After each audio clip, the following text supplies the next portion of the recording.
Hey everybody, say hi. Say hi. No. You don't want to say hi? Careful, Cece, there's a table there. Daddy. She is a hot mess. You have to take a leap of faith in yourself. No matter what it is in life, like take that leap of faith and know that you can do whatever you want to do. I was in a really, really, really bad place. And I got a friend request from Chris on Facebook. And I was like, oh, what the heck? I'm never going to meet him. Except, one thing led to another. And 8 years later, we have 2 kids. We live in Colorado. And he's the best thing that has ever happened to me.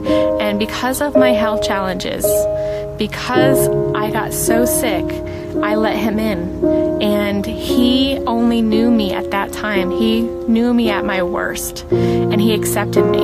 And, you know, through your vows, like through sickness and everything, he's been there. He was the one that let me lay on him and fall asleep for 3.5 hours on his lap while he had to pee. He is the best thing that has ever happened to me. So with that being said, know that no matter what, I can go on forever with this story, but I want to cut it short so I don't bore you guys. Know that no matter how hard life gets, no matter how low you feel, know that deep down, in your heart, that there's a purpose, there's a reason for everything. We may not understand it at the time.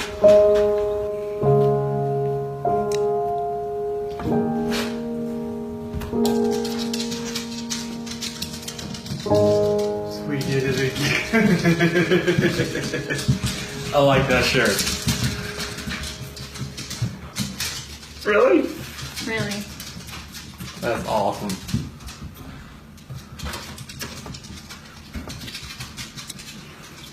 So pink means... That's just the test. I know. It just says the pink is going to be girls. I don't know. Just the test. That's awesome.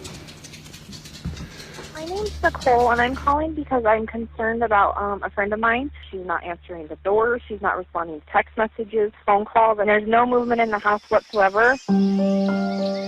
Hi. You're Nicole? Yes. Okay. What's going on? So my friend, we were out of town for a business trip this weekend. Right. And I dropped her off at 2 o'clock this morning. She's 15 weeks pregnant. She wasn't feeling well. And she had a doctor's appointment this morning at 9, and I told her to let me know if she needed me to take her. She's got 2 little girls. And she was very distraught over the weekend, wasn't eating normally or drinking, and we kept trying to force it on her because she's pregnant. Mm-hmm. Her husband and her supposedly are separating, but she didn't know this. She thought they were just having issues. He disclosed that to me today.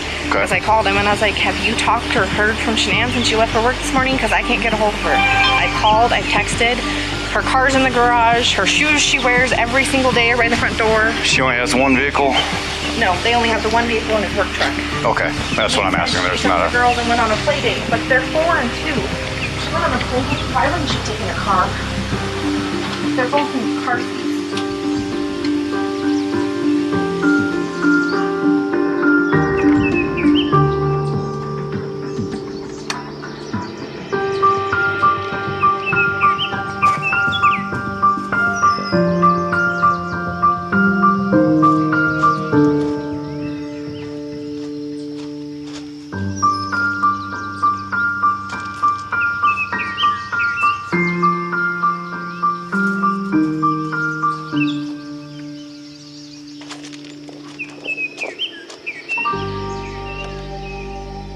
Shannon, are you home?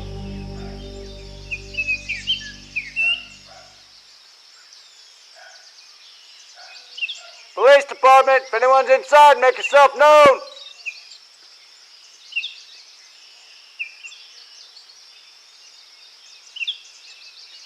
Police department, if anyone's inside, make yourself known.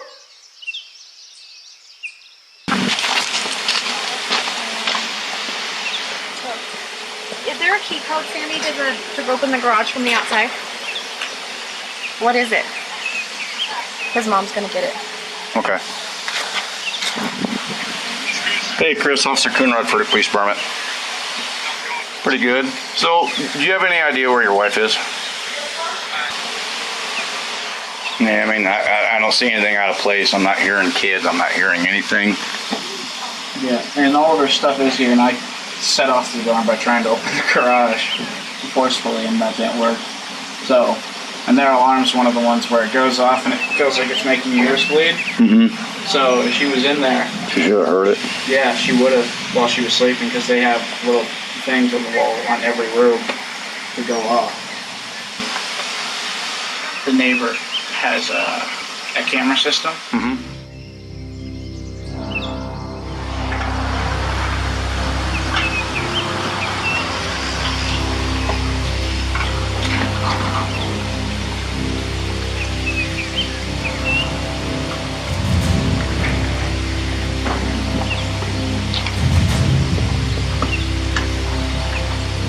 I'm here. Yeah, keep me on the phone. Okay, get mad.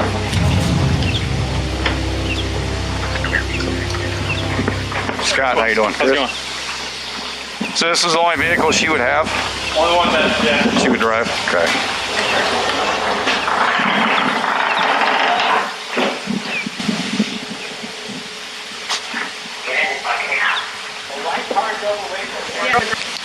We're checking the house for consent.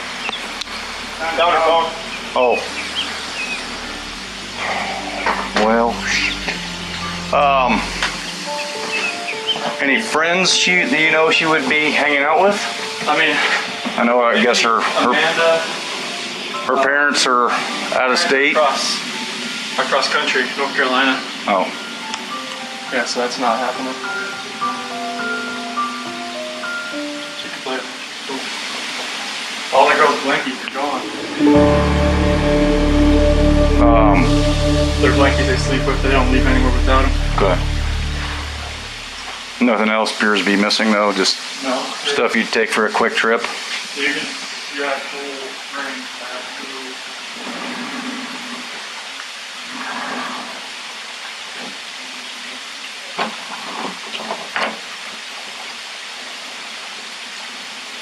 Her phone. Her phone's here? Her phone's here. Does she work? Yeah, she works from home. Oh, from home? She works, this is her lifeline.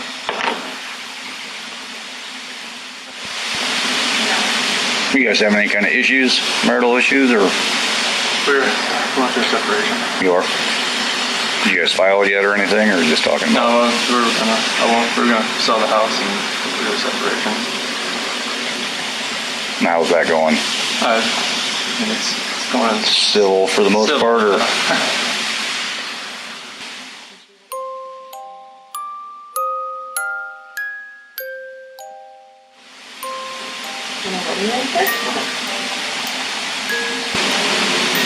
There was no note or anything by the wedding ring? No.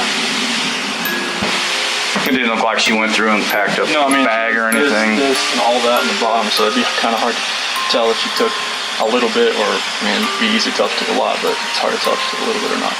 Okay. She tell you anything about leaving, moving out? Not moving out. I mean, the last time I talked to her was this morning. She said she's gonna take the kids to a friend's house, and that's where she was gonna be. And then I've texted her today. I've never heard anything. But cars here. Right. Are here. Unless somebody came and picked her up. But the people that I know, nobody's heard from her. Nobody's seen her. Right.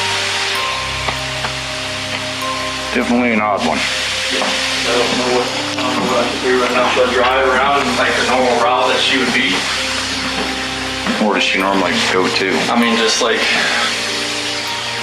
drive where like she would normally take the kids to school. People that I know that live down, people that live, Kristen lives down that way. I mean, that's the only routes I know she really take. She go to their house frequently, or? And not much, but.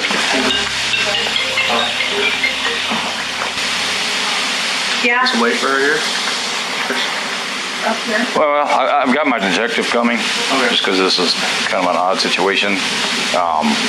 See if we can try to get her pinpointed down, find a friend or something. Okay.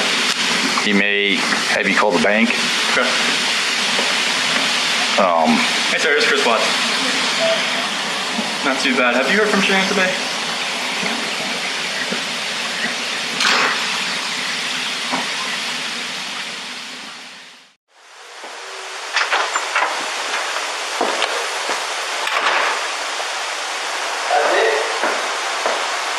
on? Nothing on there. What's that? Nothing on there. You just have to My camera. the truck up to the garage. Lay down. Loaded my stuff up in my coolers, my water jugs, my book bag, my computers, some of the tools that I had from the toolbox. I knew I was going to have to do some pumping unit rubbers today. That's why I was out so far. Is this on continually Yep. recording? Yep. Well, It's not, is it any motion or is it? event, Okay, so it's motion. Any motion event that happens, but I get cars driving from this street, and this is him at 517.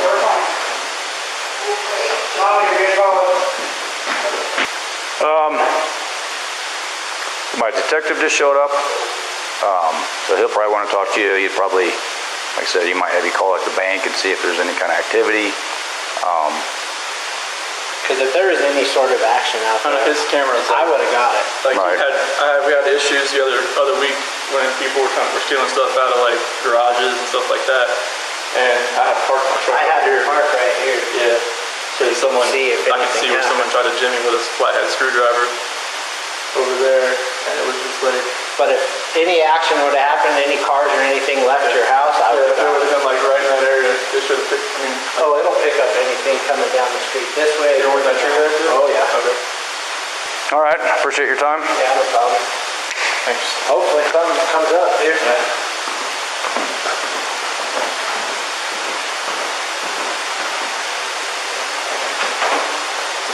Mind if you just want to go talk to him? I'm going to get his info real quick.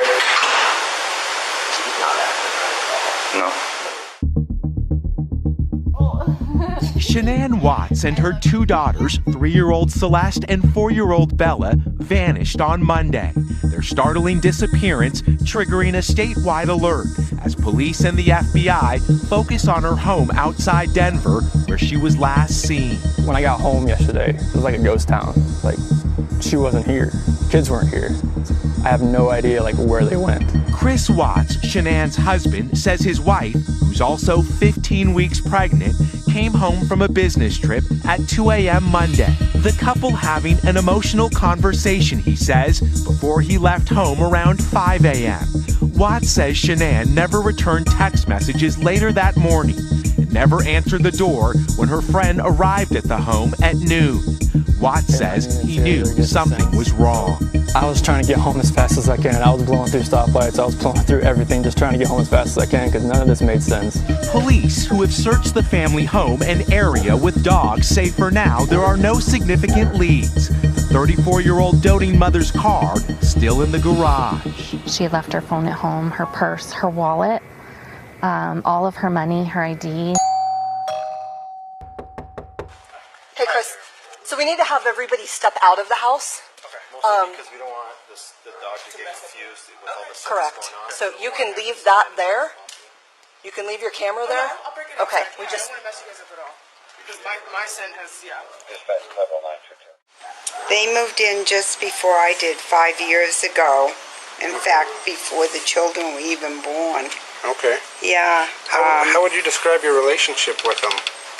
Cordial. Cordial? Yeah. Okay. I saw the father. When did I see Dad? The end of last week, maybe? Okay.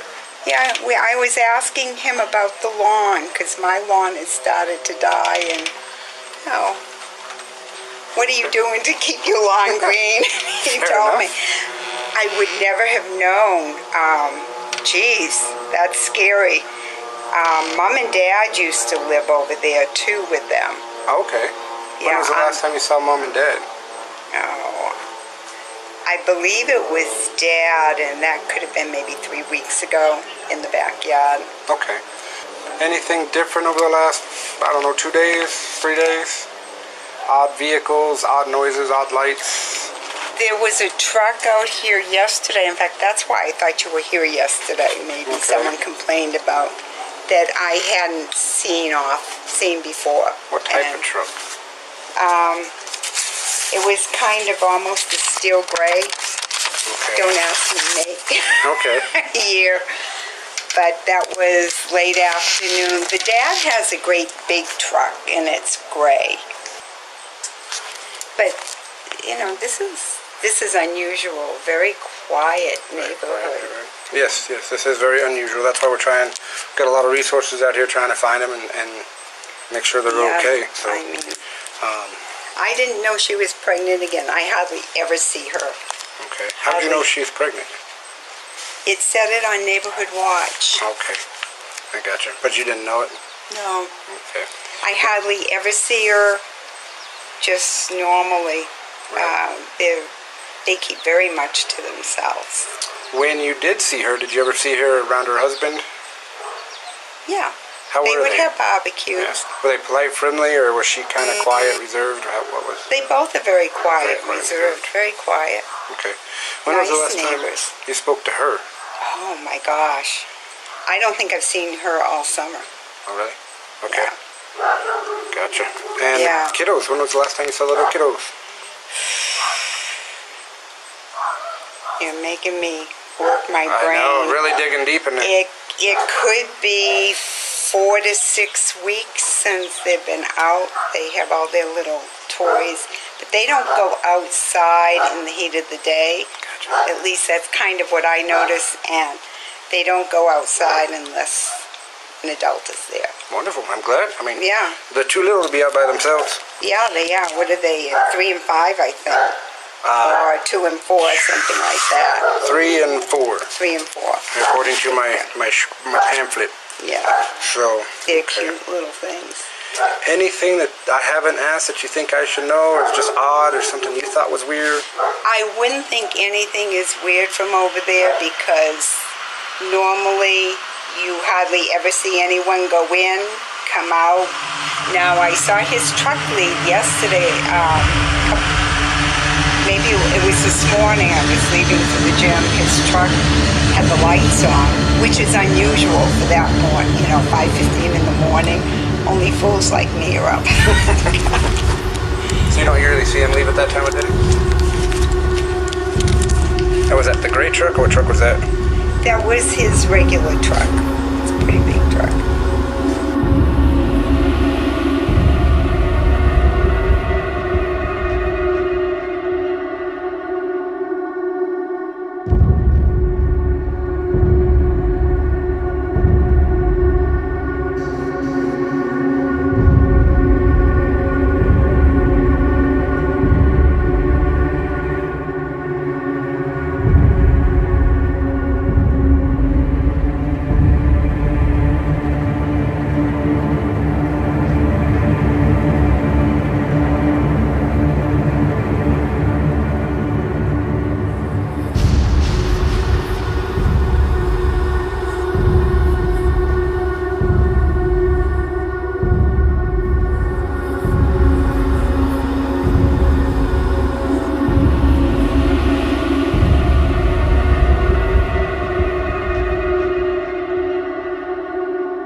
Okay, can you speak up just a little bit so the recorder, I know you're tired and you're stressed, and we won't be here any longer than we have to be. You've already had a conversation with people before. You came here on your own free will to talk to us. We picked you up at your request and brought you here. You can get up and leave at any time. You don't have to talk to us. If there's a question you don't want to answer, don't answer it. If you don't want to talk anymore, just tell me I want to leave. And I'm kind of in the way of the door, but you're not being interrogated as a criminal suspect. We're here to understand your relationship with Chris and what you know about Chris and his family and events relating to Chris Watts. Okay, so let's just start with like a timeline of your getting to know Chris, how you guys met, where you met, all those things. Let's just run. And I'm not going to ask you specific questions unless I think it's necessary. I'll let you just tell me your story. think it's a little bit easier that way. So I just want to know how you met him, where you met him, how long you guys were dating.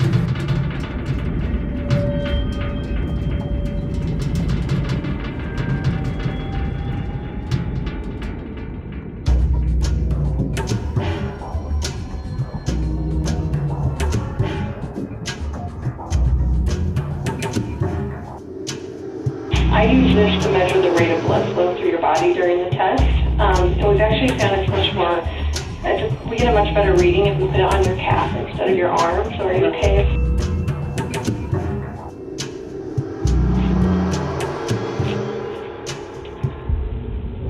Did you know we use these? Okay. And I use this. Right. What's the math for? The what? The math. Pass it on. Oh, sorry. So that's a motion sensor, Matt. What that does is obviously detect motion and then movement in your body. So that's how important it will be that you remain completely still during the testing. If you move your little toe, I mean, as you know, with lifting weights and stuff, everything happens from your core. You move your little toe, obviously it's going to register on my CPAD. So it's very, very sensitive. So that's how important it's going to be that you remain completely still. So this is what we call a directed lie practice test, okay? And I'm going to move my chair over here. So obviously a directed lie practice test kind of gives you an indication that I probably want you to lie on the practice test, right? I don't want you to lie yet. I will tell you when, at that point that I want you to lie, okay? How many numbers do you see on this piece of paper? 4. Which one's missing? 3. I want you to write the number 3 on the line where it's missing, okay? Okay. And you can use your right or your left hand. Are you right-handed or Yeah. left-handed? Right-handed. Okay. I'll just... That's pretty good. Okay. Lifetime. So this is the directed lie practice test. So what that means is I'm going to ask you if you wrote every single number on this piece of paper. Okay? Okay.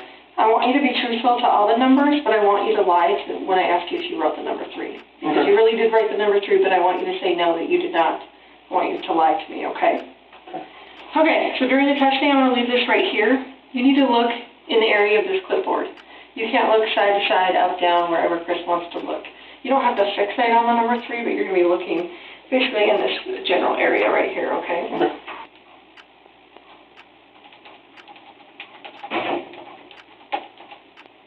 So I will tell you when the test is going to begin, and then I will tell you when the test is going to end.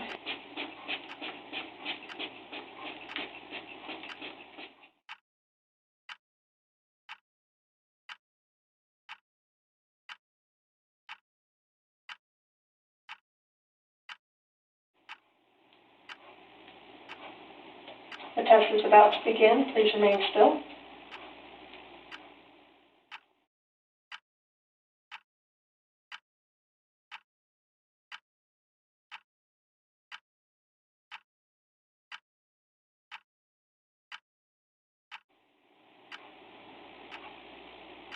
Regarding what number you wrote on the piece of paper, did you write the number 1?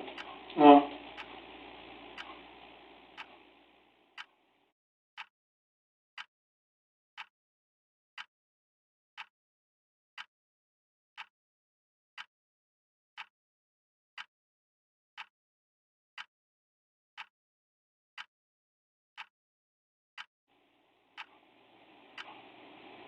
Did you write the number 2? No.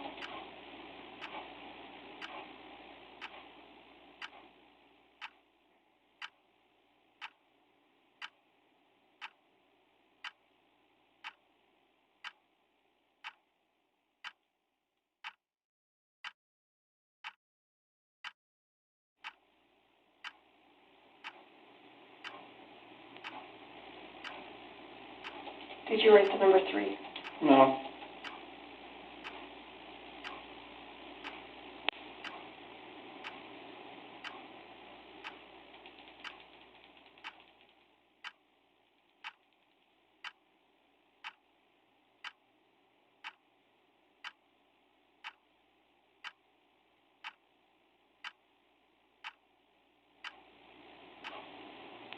Did you write the number 4? No.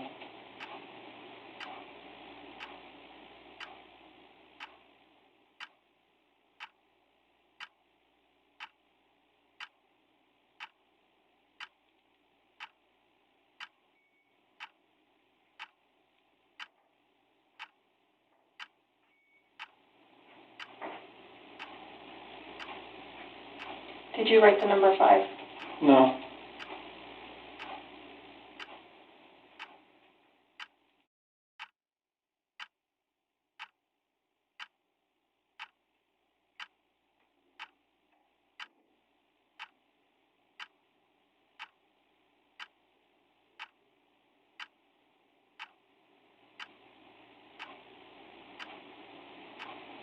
This portion of the test is complete. Please remain still while I take the instrument out of operation.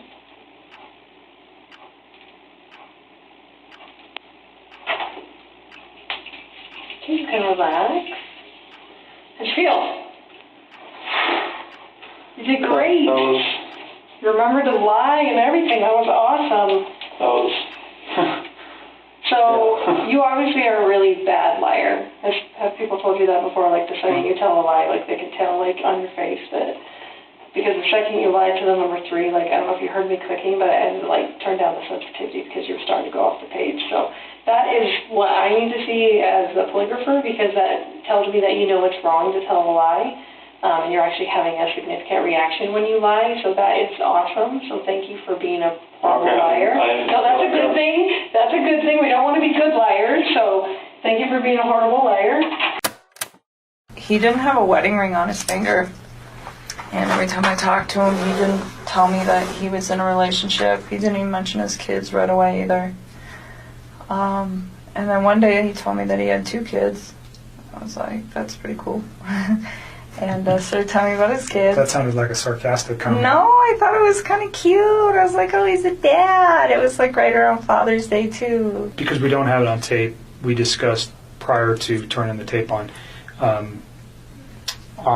Tuesday, which would have been the 14th of August, you had read some newspaper articles on the 13th and the 14th that regarded this case. You had also had a conversation with Chris at some point during the day on Monday. And on Tuesday, because of what you found, specifically what you said was, and don't let me put words in your mouth, but you found out that his wife was pregnant. And yes. And you did not know that prior? No.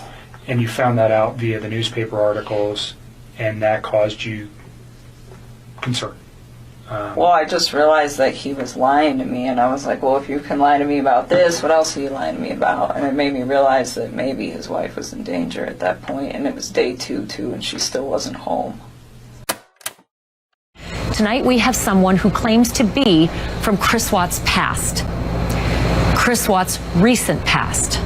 Now, we are not going to show you this person because he wants to continue his life without consequences for speaking out in this case, but we are going to let him tell his part of how he connects to this story. This is a story that we have to be honest with you, we can't independently verify, but it is a story that could be extremely telling as we try to figure out what happened in the Watts family. This is a man who claims to be Chris Watts' former lover, and he joins me now live. Sir, can you hear me okay? I can. Some of the stuff you're talking about is pretty hard to believe. And we're getting to the point where we're wondering if you're wasting our time.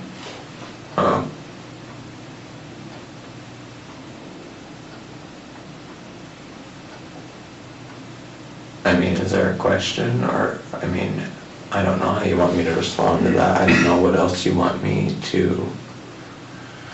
These are the challenges that we have, right? You told us that you watched the video over and over, okay? So we know that you're aware of everything that's out there, and all you've talked about are things that anyone else knows. You haven't brought forth any information. You're having sex with a guy in his car, and you don't know anything about him other than what the public knows about him, okay? You took $60 from him. You were self-admitted booty call, and so now we're wondering if you're a hooker who maybe blew a guy who was a murderer and maybe feels guilty about it, or maybe feels like you're going to get in trouble about it. I don't know what's going on with you, but I don't know why you're here tonight. No, I'm not a hooker. So you already said, but you removed text messages? I deleted all of his stuff because he lied to me. I mean, that's what it was. It was the hurt that made me delete it, and then it was the lie that made me start questioning everything else he'd been telling me for the last few days. And that's when you decided to come forward? Yes. Okay.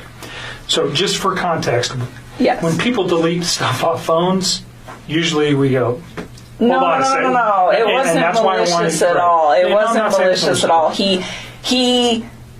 He lied to me. It just hurt. Like, I had never felt like he'd ever lied to me before. And it was a big lie. I mean, telling somebody that you're in the midst of a divorce and then you have a wife that has a 15-week-old baby on the way is a huge, huge thing. And I was very taken back. And it was hurt. And so at that point, I deleted it. I had a few more quick things to say to him, and then I just got rid of him. That's literally what I did. I just cut him out of my life. It would have honestly been like a bad breakup kind of thing. Like, if none of this other stuff would have happened, that's what it would have been. That would have been the end of it. The information was not destroyed because there was anything in there that would be harmful to you or potentially to Chris at this point, but harmful to you in particular. That's not what you did. No. You did it out of, excuse my language, this guy's an asshole, so I'm getting rid of him, and I'm getting this stuff off my phone. That was like me kicking him out of my life. Okay. And then, like I said, and then realizing that he lied, that was when I was like, okay, maybe his family is in danger, and they're not coming back, and they're not staying with a friend. Okay, can you let me know when you're ready to begin? During this part of the test, I want you to focus on the back of the chair, okay? Not looking up, down, side to side, anything like that. I want you to do that. Was I doing that? No, you did great. But obviously the clipboard is gone now, so your area of focus is going to be like in this area, okay? Okay. All right, you ready? Let's do it. Okay, stay still. The test is about to begin. Please remain still.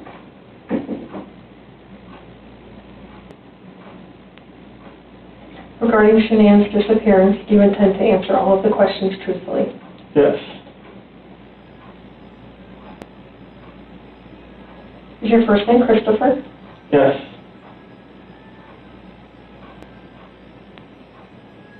Did you physically cause Shanann's disappearance? No.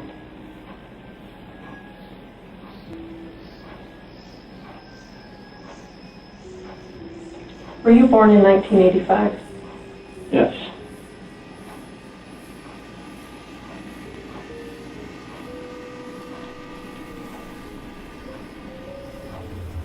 Are you lying about the last time you saw Shanann? No.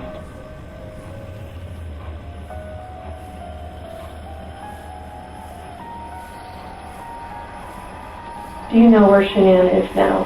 No.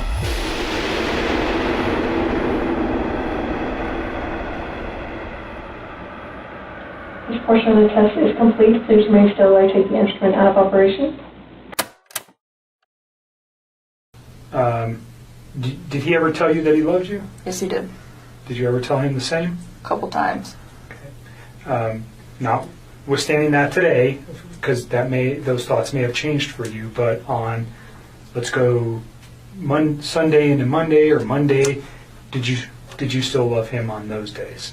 I think it was something where it was like I said it a few times and I meant it, but he definitely felt the urge to say it to me a lot more than I did to him because it was just all very new to me, and I was like, take your time with this. Like, you don't need to like rush that, you know? Like, I remember when he was in North Carolina and he was like trying to patch things up with his wife and he told me he loved me, and I was like, don't say that to me. Like, please go try to fit. And I mean, and that might even be in the text too, where it's like, don't say those words to me and then go try to make peace with your wife and lay in bed with another woman. Like, just don't do that. And I was like, it's not that I don't appreciate what you're saying to me. It's like,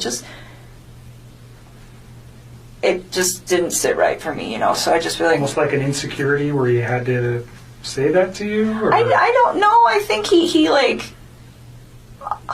looking back at all this now, I don't think he was trying to fix things with her. So saying I love you to me seemed like probably something that he genuinely meant. Like, I love this woman, and regardless of where he was going to end up that night. Go ahead. Hopefully.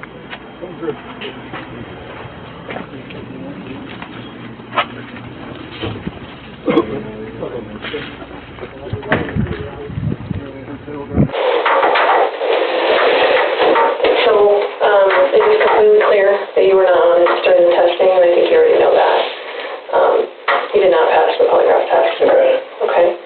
we need to talk about what actually happened. And I feel like you're probably ready to do that.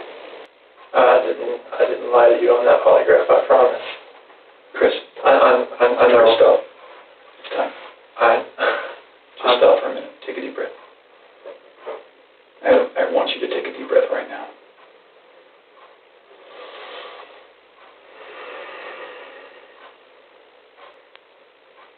We're not here to play games. We're not here to do any of that with you. We just want to know what happened. So can you start from the beginning and tell us what happened?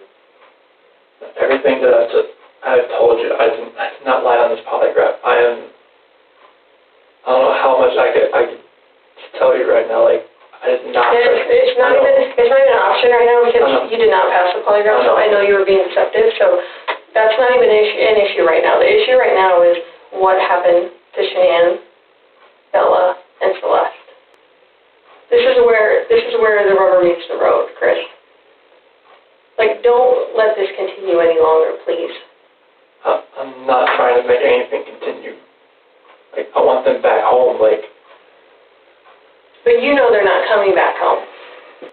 We're confused as to why you're not taking care of your beautiful children.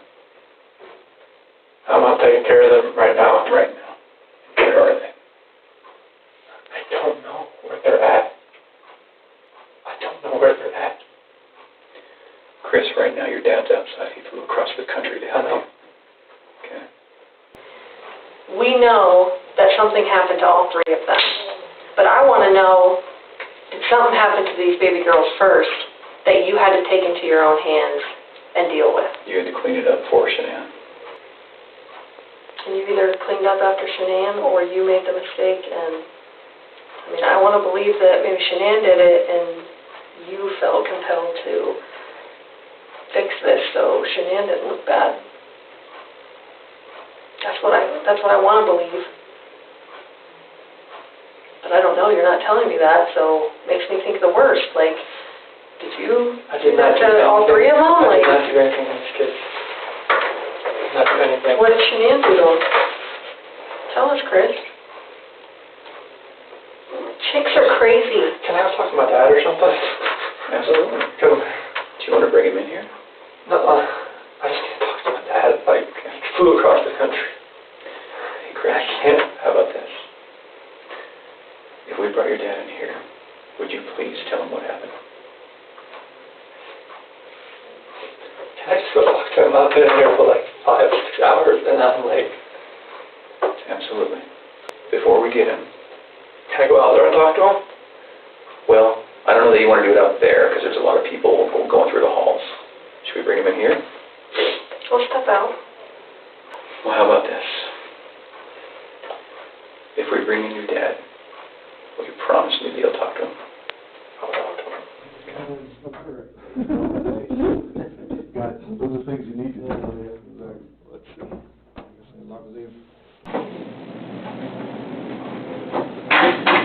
Hey, Chris, we're going to let you have however much time you need, okay? Okay. You know he was in there or no? Yes. Okay. Tell what's going on with anything, or? This polygraph failed it. Is there any reason why they shouldn't? They know I had an affair. And they know. I can't complain about that. Anything else you want to tell me? What's going on, or what happened, or anything? Or you know anything about?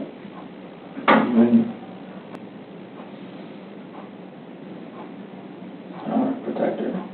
What? I want to protect her. You don't want to protect her? She hurt him? Yeah. And then what now? I hurt her. You hurt her. So she killed Lucy and Bella, choked them to death.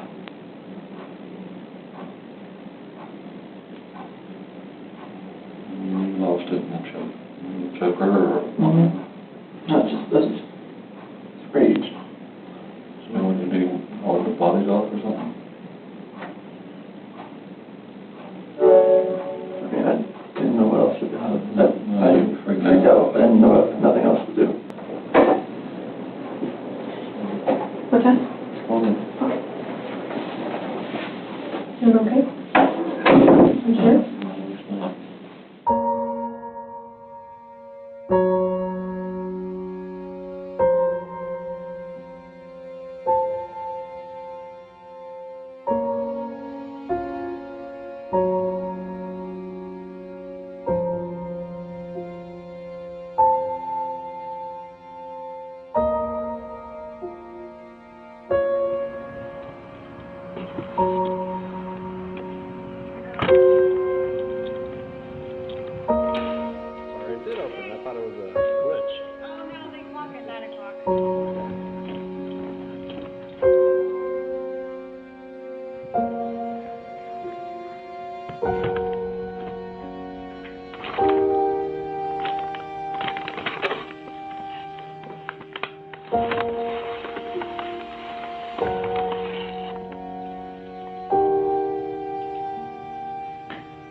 Searching and hoping for the best possible outcome. Yesterday, Chris Watts, the father and husband of those missing, was arrested on suspicion of murder. And shortly after, a body believed to be that of Shanann Watts was located nearby.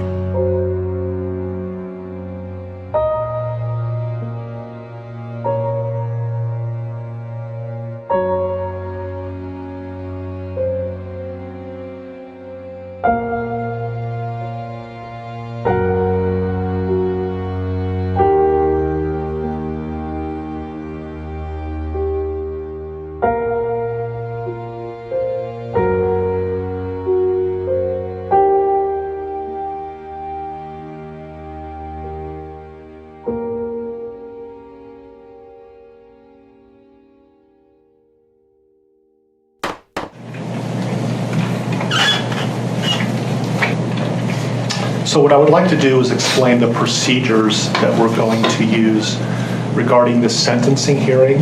Let me first say that I realize that the sentencing hearing is emotional for many of us. And I expect that your behavior in the courtroom, both in this courtroom and the overflow courtroom, is appropriate. If the court determines that your demeanor, behavior while in the courtroom during the hearing is not appropriate, I have advised the deputies that I will be asking you to be escorted out of the courtroom. So please be mindful of your demeanor during the sentencing hearing. So these are the procedures that we are going to use for the sentencing hearing. First, the prosecution will have an opportunity to present evidence. Once the prosecution finishes, the defense will have an opportunity to present evidence. Then, if there are any victims under the Victims' Rights Act, including Cindy and Ronnie Watts, that have not been called by the prosecution or the defense, or any other defined victims under the Victims' Rights Act, they will have an opportunity to make a statement to the court as it relates to their rights under the Victims' Rights Act.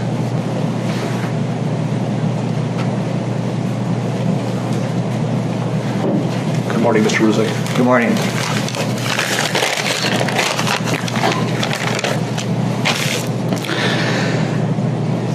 I'd like to say to the courts that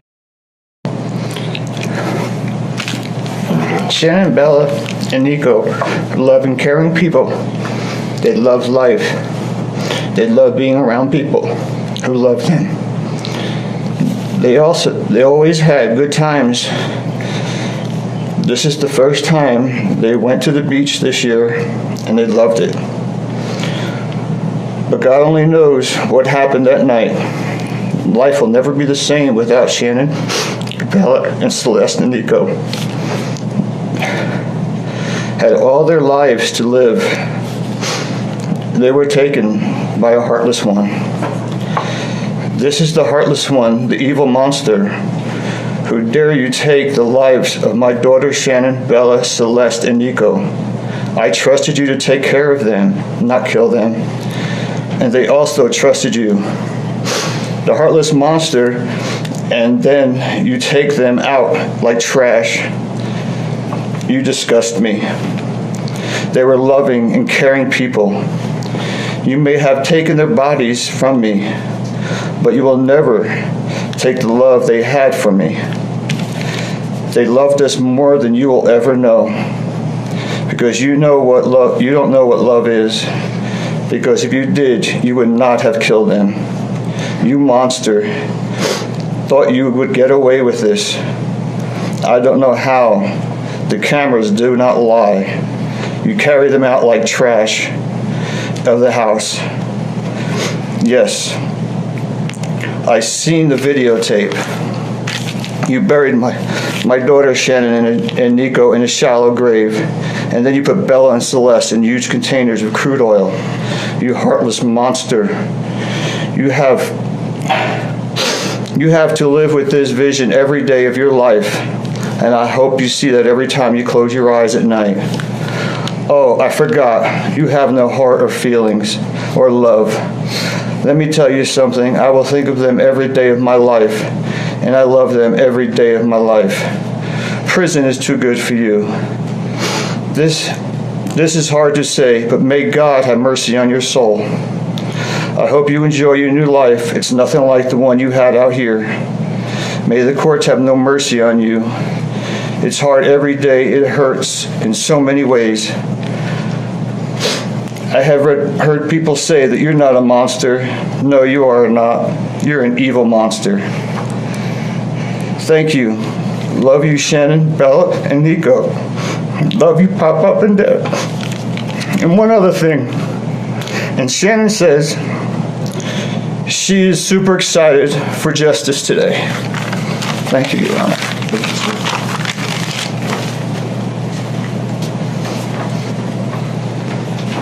Your Honor, Frankie Rusick Jr., he has asked me to read his statement for him, but he would like to stand with me if that's okay. Of course. You went from being my brother, my sister's protector, one of the most loved people in my family, to someone I will spend the rest of my life trying to understand. What gave you the right to put your hands on a woman, let alone my best friend, my beloved sister, your daughters, and your son? Why weren't they enough for you? In the blink of an eye, you took away my whole world, the people that mattered to me the most. Everything in my life I loved, your children. They trusted you. They loved you. They looked up to you because you promised to keep them safe. Instead, you turned on your family. My blood is boiling as I write these last words because they are the last you will ever hear from me. I can't even think of the right words to describe the betrayal and the hate I feel. And to be honest, you aren't even worth the time and effort it takes to put my pen to this paper. There isn't a day that goes by that I don't cry for my family. They were my whole world. All I do is ask myself why. Why would you do this? You don't deserve to be called a man. What kind of person slaughters the people that love them the most? Did you really think you would get away with this? Did you really think that this was your best option, to throw away your family like they were garbage? They deserve better, and you know it. I hope you spend the rest of your life staring at the ceiling every night, being haunted by what you've done. None of us deserved this. Hearing my mother and father cry themselves to sleep in this hotel room causes me anguish that is beyond words. I can't describe how this feels, how badly my heart is breaking for my poor parents. We trusted you. You have taken away my family from this earth, but you can never take them from my heart. You took away my privilege of being an uncle to the most precious little girls I've ever known. I will never hear the words Uncle Frankie again, but you will never be called Dad again either. You'll never be able to put your hands on another woman, let alone my best friend, my beloved sister, and your son. I just can't comprehend how they weren't enough for you. Shanann, Bella, and Cece loved you more than anyone. You were their hero. How could you destroy the people who loved them the most? I pray that you never have a moment's peace or a good night's rest in the cage you'll spend every day of your life in. A cage you are privileged to live in because my family isn't evil like you. We begged the district attorney to spare your life because despite everything, we believe that no one has the right to take the life of another, even someone like you. I feel sorry for your family. I know the pain that they must feel knowing that they can't hug you, because that's how my mother, father, and I feel every time we cry for our family. Nothing hurts more than watching or hearing my family weep for their loved ones. I just wish that I could tell that you would tell the truth, but I know that is asking for more than you are capable of. I stayed up all night writing this statement. I don't sleep because of you. My life will never be the same because of you, but at least my conscience is clear. I get to live free, but I can't say the same for you. I haven't slept in 2 days because I've been anxiously waiting for this moment, the moment I get to tell you how I feel, how this has affected my family and I. My family and I can finally grieve after today. If anything, we will come out of this stronger today than we were before, and we will continue to pray for your family. Sincerely, Frankie Rusick.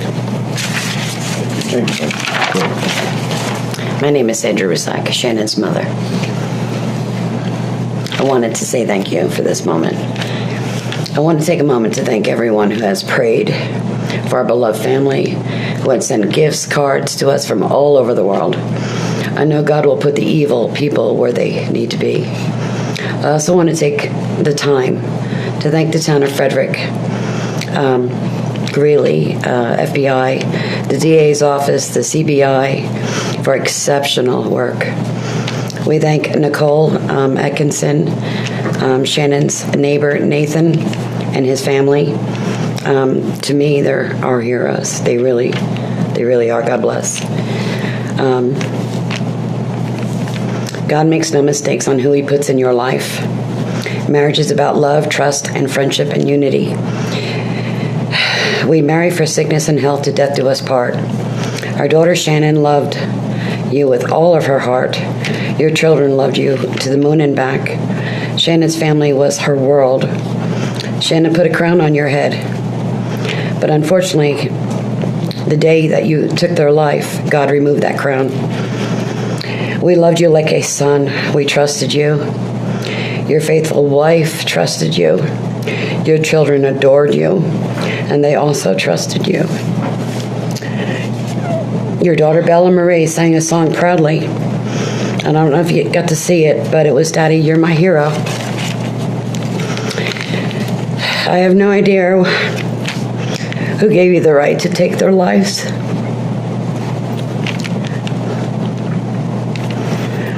But I know God and his mighty angels were there at that moment to bring them home to paradise. God gives us free will. So not only did you take the family of four, your family of four, you took your own life. I want the world to know that our daughter and her children were so loved by us. They will always be protected by God and his mighty angels. I didn't want death for you because that's not my right. Your life is between you and God now, and I pray that he has mercy for you. From Shannon's mother, Bella Marie, Celeste Catherine, and Nico Lee's Nana. Thank you, Your Honor.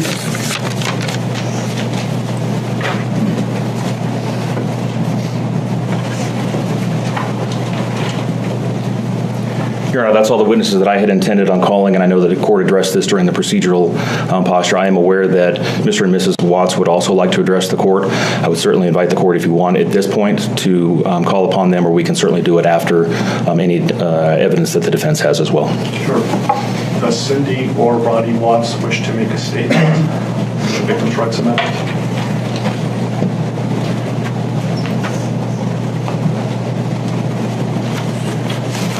Ms. Towers. Good morning, Your Honor. And can I have you folks introduce yourself for the record? I'm Cindy Watts. Ronnie Watts. Thank you. I have authorized you to make a statement to the court as paternal grandparents of the children. And if you choose not to make a statement, but your designee, Ms. Powers, chooses to, she can do so as well. How would you like to proceed Can today? I read that? Yeah, do you want me to start? I want you to start, but I would like to read Who's that. going to be speaking today? Your Honor, initially, they've asked me, and they're hoping that they have the strength to speak, but if they do not, they've written out their statements and asked me to finish for them. So That would be fine. Who would like to go first? if I could start, Your Honor. On behalf of the Watts, Your Honor, and to the community, we thank you for the opportunity and the recognition under the Victim Bill of Rights.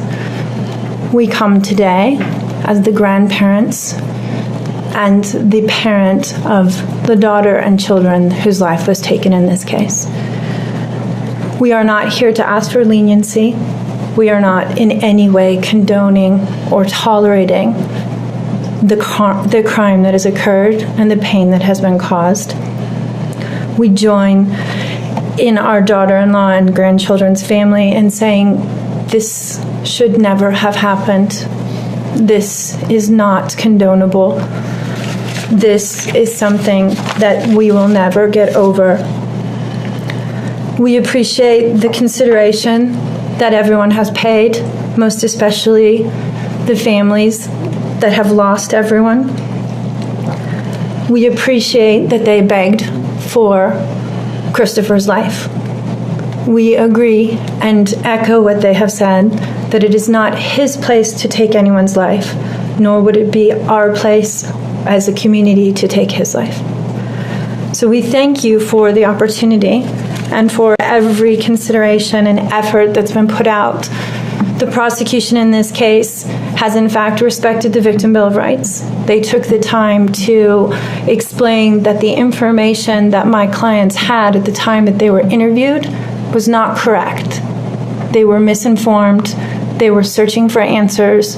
They were not intending to cause any pain to anyone, and they appreciate that the prosecution answered their questions and gave them the time and the respect and the consideration so that they could tell this court and everyone in this community that the interview content was not their message, that they accept that their son has done this, that they accept that he chose to plead guilty, that he sought and requested their consent and agreement for a life sentence.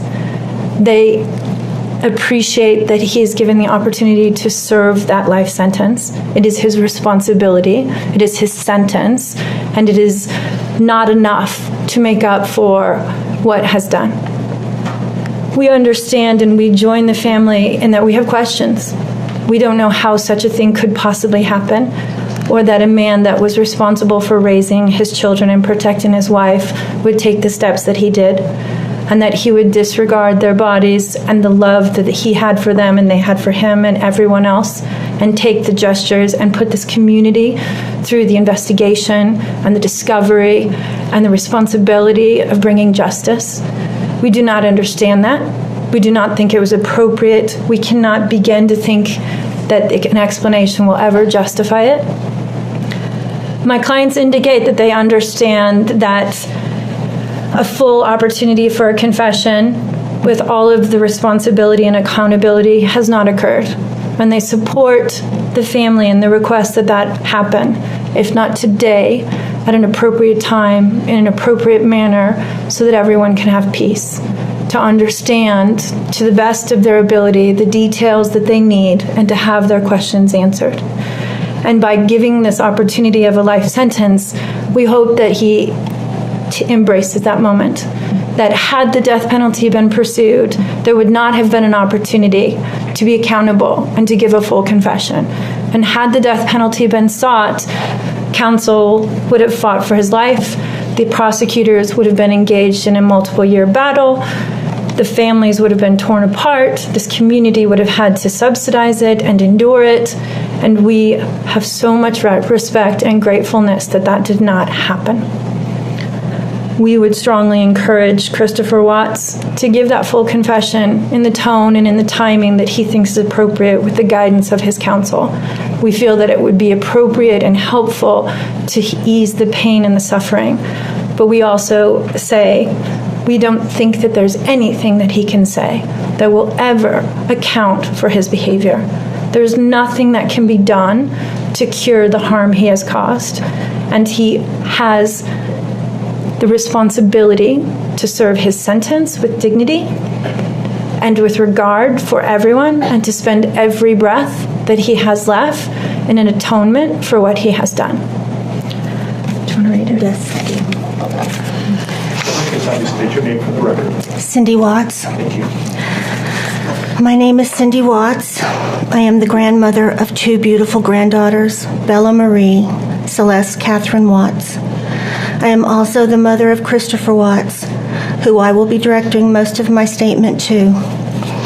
First, I'd like to begin by recognizing the absolute horror of this crime and acknowledging the devastating loss that both the Rusek family as well as our family have faced. Our families have been irreparably broken by the needless deaths of Shanann, Bella, Cece, and Nico.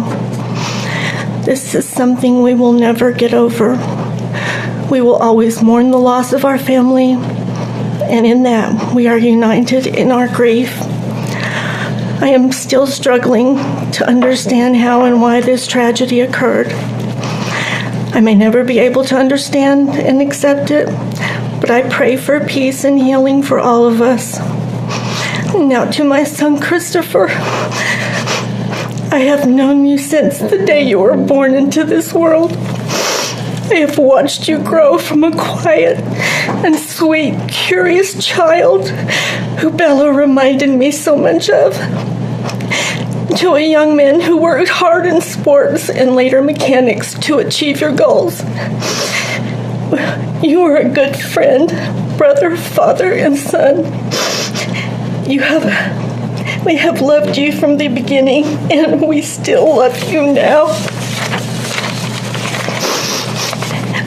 This might be hard for some to understand how I can sit here under these circumstances and tell you, although we are heartbroken, although we can't imagine what could have led us to this day, but we love you. Maybe you can't believe it either. As the Lord said in Jeremiah 3:31, I have loved you with an everlasting love. Therefore, I have continued my faithfulness to you. And you, as your mother, Chris, I have always loved you, and I still do. I hate what has happened. Your father and sister and I are struggling to understand why. But we will remain faithful as your family, just as God remains faithful because of his unconditional love for us all. We love you, and we forgive you, son.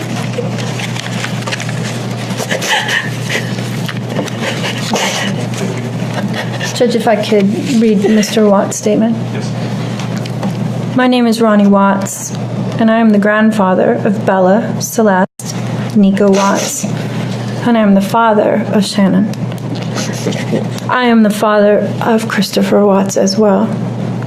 And one of the most important things I've done in my life is to raise my children and to watch as they started their own families. I spent many years coaching Little League and talking to my son, taking him to the races, and sharing my love and knowledge of cars with him.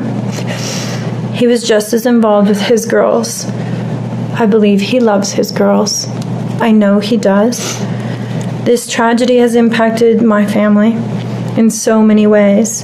Beyond losing my precious grandchildren, our beloved daughter-in-law, we are forced to question everything. We still don't have all the answers, and I hope one day, Christopher, you can help us. Chris, I want to talk to you as a father and son. You are here today accepting responsibility, but I want to tell you this now. I love you. Nothing will ever change that, and I want you to find peace. And today is your first step. The Bible says if we confess our sins, God is faithful and just and will forgive us. Chris, I forgive you, and your sister forgives you, and we will never abandon you, and we love you. Dad. Judge, thank you for the opportunity to address the court.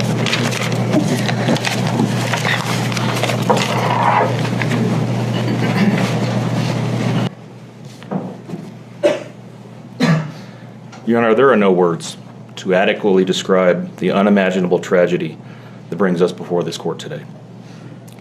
By my comments, I'm not even going to try to express the horror, the pain, or the suffering that the defendant has caused to these families, to this community, and to all who were a part of this investigation. However, I do want to spend a few minutes sharing with the court the details of the crime, as so far you've only had an opportunity to review the affidavit and a few facts here and there that have been offered to the court in the motions and pleadings that have been filed. The questions that have screamed out to anyone who will listen since August 13th of 2018 are why and how? Why did this have to happen? How could a seemingly normal husband and father annihilate his entire family? For what? These are the questions that only one individual in this courtroom or on this planet knows the answers to. I fully expect we will not receive the answers to these questions today, nor will we at any point in the future. I don't expect that he will ever tell the truth about what truly happened or why. Even if he did, there is no rational way that any human being could find those answers acceptable responses to such horrific questions. The best we can do is try to piece together some kind of understanding from the evidence that is available to us. And the evidence tells us this: the defendant coldly and deliberately ended 4 lives, not in a fit of rage, not by way of accident, but in a calculated and sickening manner. Shanann was 34 years old. She had married the defendant in November of 2012. Over the weekend leading up to August 13th, she had been at a work conference in Phoenix, Arizona, and returned home in the early morning hours of August 13th. We know that she got home about 1:45 in the morning. The doorbell camera on their home shows her arriving back home from the airport. Shortly thereafter, at least according to the defendant, they had what he referred to as an emotional conversation about the state of their marriage and about what their lives would look like going forward. What was said during that emotional conversation, only he knows. What we do know is that shortly after that, the defendant strangled her to death with his own hands. We know that he slowly took her life the morning of August 13th. We know that this was not done in an uncontrolled, vengeful manner that he tried to describe to agents from CBI and the FBI. If that were the case, you would expect to see vicious, horrible bruising about her neck, shoulders, and face. You would expect to see the hyoid bone in her neck broken. You would expect to see some kind of defensive wounds on his body as she struggled and fought for her own life. None of those are present.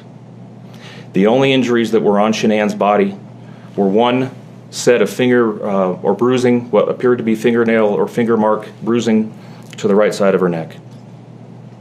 We know that our experts will tell us that it takes 2 to 4 minutes to strangle someone to death manually with their own hands. The horror that she felt as the man that she loved wrapped his hands around her throat and choked the life out of her must have been unimaginable. Even worse, what must Bella, age 4, and Celeste, age 3, must have experienced or thought as their father, the one man on this planet who was supposed to nurture and protect them, was snuffing out their lives. They both died from smothering. Let me say that again. The man seated to my right smothered his daughters. Why?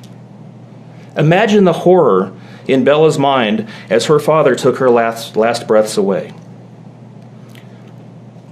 Your Honor, understand very clearly, Bella fought back for her life.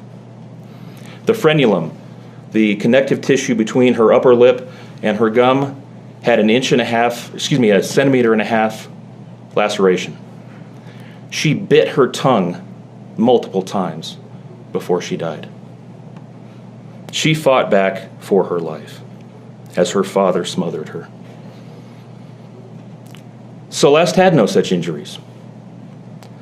In fact, she had no external injuries at all.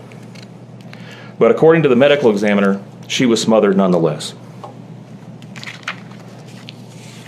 The defendant then methodically and calmly loaded their bodies into his work truck, not in a hasty or disorganized way. He was seen from the neighbor's doorbell camera backing his truck into the driveway, going back and forth into the house and back out to the truck 3 different times, 1 time for each of their bodies. He then drove them away from their family home 1 final time, intent on hiding any evidence of the crimes that he had just committed. In one final sign of callousness for his wife, his daughters, and their unborn son, and their remains, he drove them to a location that he thought no one would ever find them, to one of the oil tank batteries with which he was so familiar. He knew this was safe.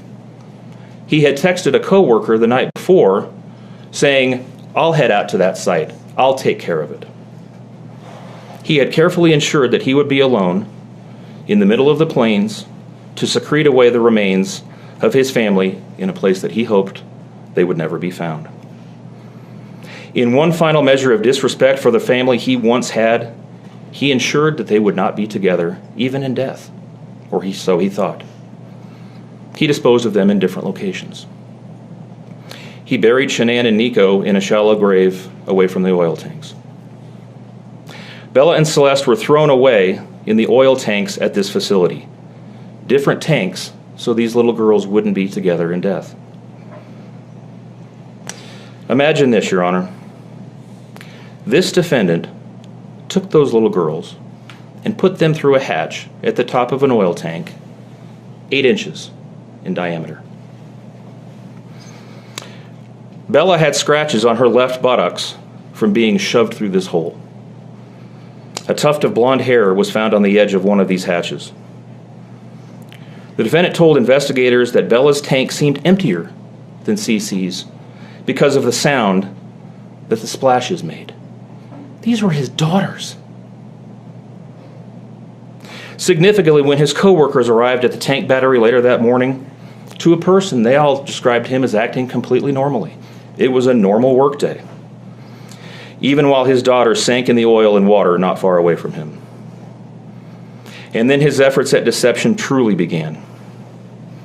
We've all seen the emotionless interviews that the defendant gives to the local media, asking for help in locating his family.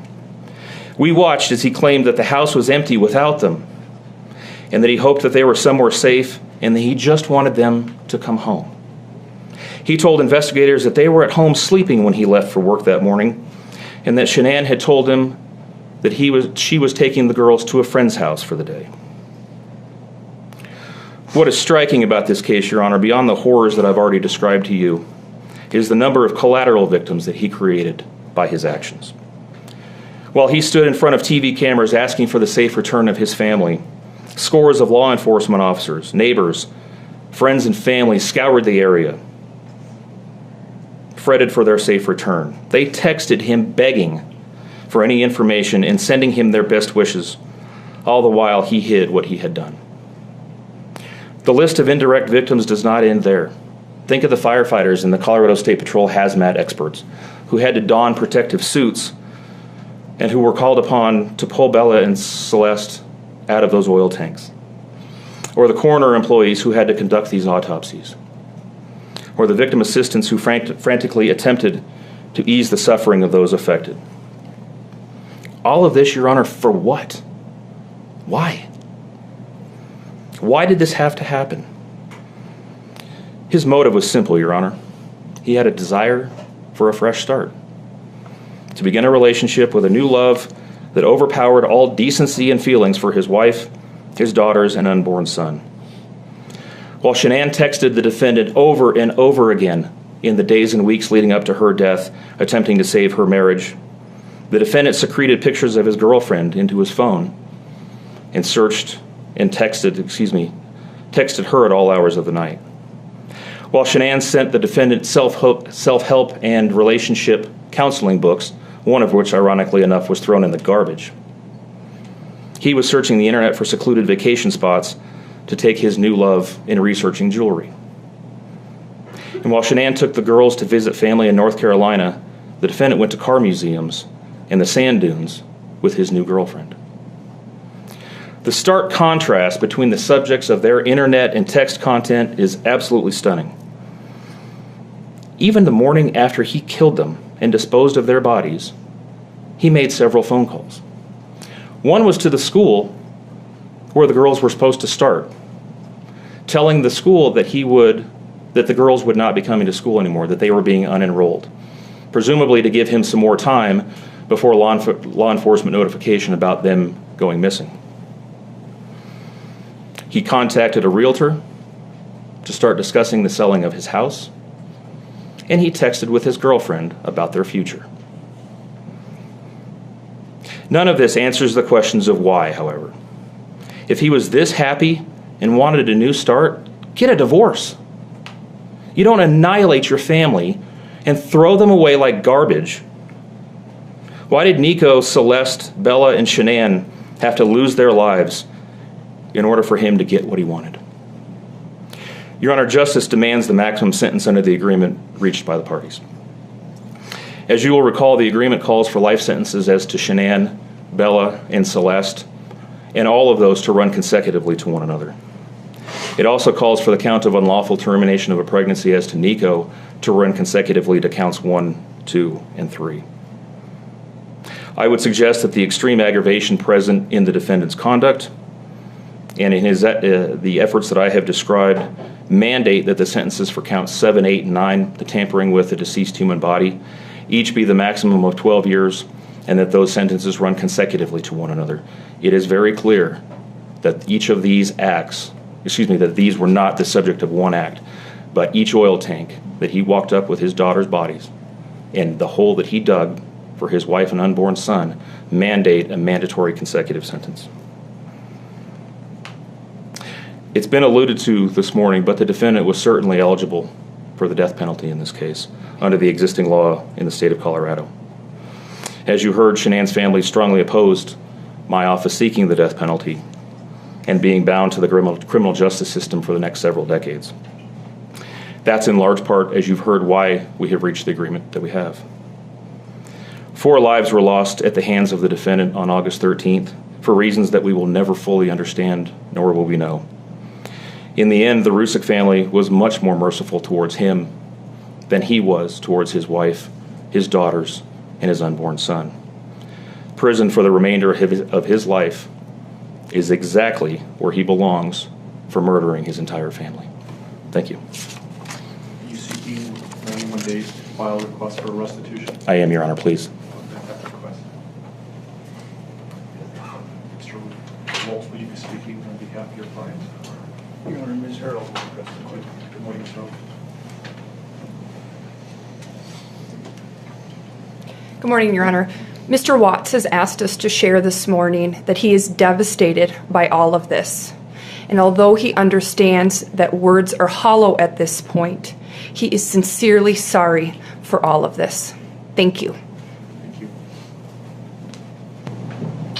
Showing mercy on Mr. Watts is understood, and I respect that decision to request that the district attorney not seek the death penalty in this case.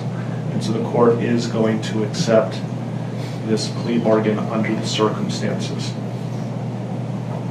Words that come to mind when I hear the evidence in this case are a senseless crime and the viciousness of the crime. And equally aggravating in this court's determination is the despicable act of disposing of the bodies in the manner in which they were done in this case. I've been a judicial officer now for starting my 17th year, and I could objectively say that this is perhaps the most inhumane and vicious crime that I have handled out of the thousands of cases that I have seen. And nothing less than a maximum sentence would be appropriate, and anything less than the maximum sentence would depreciate the seriousness of this offense. So the court is going to sentence Mr. Watts as follows. With regard to count number 1, murder in the first degree as it relates to Shanann Watts, the court is going to sentence you, sir, to a life sentence in the Colorado Department of Corrections, followed with no possibility of parole. And that is going to run consecutively to all but counts 3 and 4. With regard to count 2, as it relates to murder in the first degree, with Bella, the court is going to sentence you to life in the Colorado Department of Corrections with no possibility of parole. With regard to count number 3, the court is going to sentence you as it relates to Celeste to life in the Colorado Department of Corrections with no possibility of parole. With regard to counts 4 and 5 relating to Bella and Celeste as a different theory of first-degree murder, the court is going to sentence you to life in the Colorado Department of Corrections, and legally those sentences must run concurrently as a different theory of first-degree murder. Recognizing the unlawful termination of pregnancy for the unborn child that has been named Nico, the court absolutely believes that the maximum sentence of 48 years would be appropriate to run consecutive to the other charges, with an additional mandatory parole period of 3 years as set forth by statute. With regard to count number 7, as it relates to tampering with a deceased body, as well as counts 8 and 9, each a class 3 felony, the court is going to impose a maximum sentence of 12 years each for those counts to run consecutively to the other counts. The court is going to order that the statutory fees be paid and court costs. The court's going to grant the prosecution 91 days to file a notice of restitution, and that will be the sentence of the court. We will shortly be in recess. I would respectfully ask the parties that you remain in your seat. There is a plan by the deputies on allowing people to exit the courtroom, so please remain seated until you are authorized to leave the courtroom based on the direction of the deputies. Deputies, I would respectfully ask that you take this defendant into custody and have him serve the rest of his life in the Department of Corrections. We are in recess.